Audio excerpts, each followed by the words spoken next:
Premier épisode de la vie dans un bac à rocher. Bluehead, que vous voyez ici à l'écran, est une femelle Trophéus dubois-massois.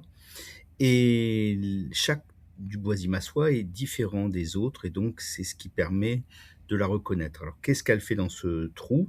Eh bien, vous allez le voir très vite, c'est pas étonnant. En fait, elle protège des alevins. Et si vous regardez là, vous allez voir passer. Et donc ces petites choses, c'est ça qu'elle protège. Elle a incubé les œufs pendant à peu près 5 semaines dans sa bouche. Et maintenant, ils ont éclos dans sa bouche. Elle les a gardés et recrachés. Et maintenant, elle est en train de les protéger de toute prédation. Et ma foi, elle a trouvé un bon territoire pour ça. Alors, on va passer à un plan un petit peu plus large pour situer, et vous verrez que un petit peu l'environnement de tout ça. Mais bon, c'est bien beau, mais il faut quand même bien sortir. Il faut bien aller se promener. C'est ce qu'elle fait, mais les alevins ne sortiront pas, ils ne font qu'1 centimètre. Quant aux poissons rayés jaunes, qui sont aussi des cyclidés, des julidochromis, et qui vivent en colonie, ils ne se risqueront pas à pénétrer dans la grotte. Vous verrez peut-être des alevins un peu plus gros, qui seraient relativement plus dangereux, mais en présence de la mer, ils ne viendront pas non plus. Donc c'est une espèce qui vit en groupe et qui s'élève de cette façon-là. Et là, vous allez voir qu'elle n'est pas bien sûr seule dans le bac.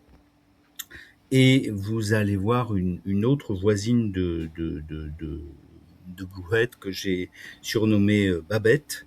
Babette, c'est une grosse femelle. Et vous allez voir immédiatement avec elle son mâle. Regardez bien, il est superbe et il manifeste beaucoup. C'est Princey, voilà. Ça n'était pas son mâle précédemment. Ça n'était pas son mâle. Et en fait, ils étaient conjointement de territoire, on va dire.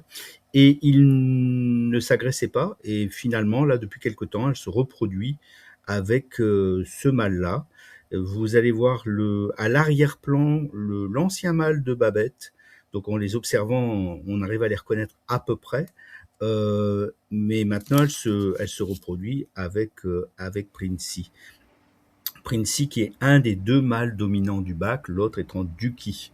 Princey et Ducky, j'ai pas fait très très original, mais c'est à peu près là, on est à peu près sur la moitié gauche du bac, si vous voulez.